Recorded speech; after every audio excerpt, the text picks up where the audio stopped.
What was even crazier is John Jones came out and was like, I'm in negotiations right now for the White House fight. I'm in negotiations with the UFC about this White House thing as well. After I had already sent a text to his lawyer saying, never going to happen ever. All right, Sunday morning, leaving Las Vegas. Freedom 250 was announced last night at the White House, going down in June. So we're going to talk about this. I honestly thought we were going to see John Jones versus Alex Pereira, more than likely in the main event. Of course, that's not the main event. That is Justin Gaethje taking on Ilia Topuria for the undisputed lightweight championship of the world, which is a great fight, which is the fight that should happen because obviously meritocracy and they've got an interim champion.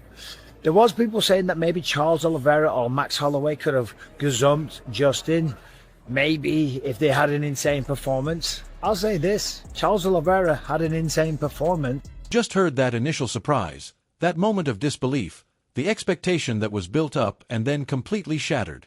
John Jones was supposed to be the name headlining this absolutely monumental Freedom 250 White House event, right? That's what everyone assumed would happen. But here's the thing, he's not on it at all. Instead, what we have is Ilia Topuria going up against whoever they decide to put him against for the lightweight strap. And soon we're going to dive deep into this whole interim heavyweight title situation that's emerged. The very fact that John Jones is absent from such a prestigious, politically significant UFC card, one that's happening under Dana White's watchful eye at the White House of all places, speaks volumes about what's really going on here. Is this a deliberate snub? Are we witnessing a quiet but calculated attack on the perception of Jones's current draw power or his reliability as a fighter? The speaker brings up this concept of meritocracy, and it's interesting because perhaps Jones, with his recent inactivity and his complicated past full of controversies, isn't currently embodying what meritocracy means in the eyes of the UFC brass. This isn't just about Jones missing out on a fight. It's about the massive statement the UFC is making by consciously choosing to move on and push forward without its heavyweight kingpin, without the guy who's supposed to be at the very top of that division, for an event of this incredible magnitude and historical significance. Helped Max Holloway, it didn't put him to sleep per se, but certainly a TKO, so that wouldn't have made sense anyway. Now I did think John Jones, the greatest of all time according to a lot of people, and yeah, probably is, obviously many asterisks to his name. I thought he'd be fighting Alex Pereira because Alex Pereira vacated the belt. Yuri versus Carlos Ulberg is going down in Miami. That's a great fight. I'm very happy for Yuri Prochazka and for Carlos Ulberg. He's a class act.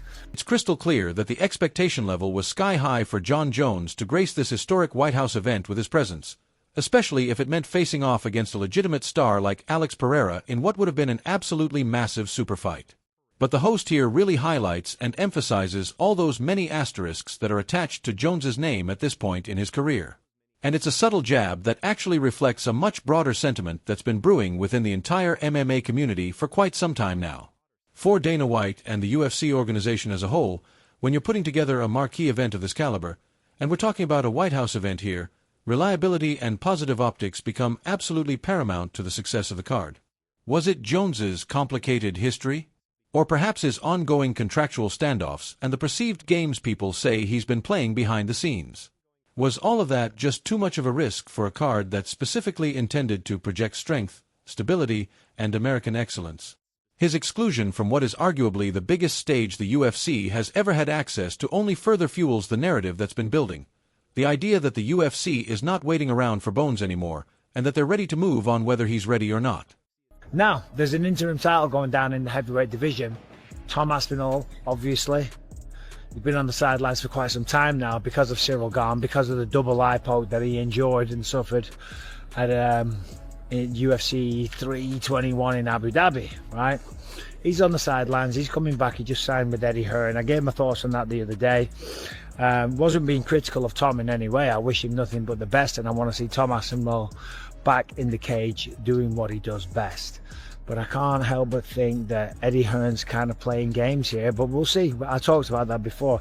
The reality of the situation is, though, he's not ready to come back just yet, so they've done an interim title with Alex Pereira versus Cyril Gane, which... The heavyweight division has been an absolute whirlwind of chaos and confusion, and this segment perfectly encapsulates all of that insanity. The kind of chaos that has essentially allowed other fighters to step right into the spotlight that Jon Jones once occupied almost exclusively. Tom Aspinall's unfortunate injury creates an opportunity in the division. That's just the nature of the sport. But here's what's really significant. The decision to book Pereira versus Gane for an interim title on this White House card, rather than waiting around for Jones to be ready or willing to fight. This is such a telling move when you really break it down. It signals a crystal-clear message from Dana White and the entire UFC organization that the show absolutely must go on. And it's going to go on even if the undisputed champion is unavailable or, let's be honest here, seemingly unwilling to step into the octagon and compete. This isn't just some random scheduling conflict that happened by accident. No, this is a strategic pivot, a calculated business decision that effectively sidelines Jones from the biggest event of the entire year, replacing his potential star power with a fresh and exciting matchup that fans are genuinely hyped about. Some people might think, well, that's weird. I've gone the wrong way. That's weird. He pokes Tom Aspinall and then gets rewarded with an interim title shot. Well, first of all, accidents do happen. It wasn't intentional. I'll give Cyril the benefit of the doubt on that. People get poked in the eye all the time. I don't think they're intentional. But regardless, he is fighting for the interim strap against Alex Pereira, which is very impressive because Alex Pereira will be the first person to ever compete for 3 different titles, 3 different weight classes, which is just... it is insane. I mean, the success that this guy's had is phenomenal. While the eye poke situation that happened with Cyril Gane might seem on the surface like just an unfortunate accident, the kind of thing that happens in combat sports, the fact remains that Gane is now being rewarded with an interim title shot on the White House card, which is a massive opportunity.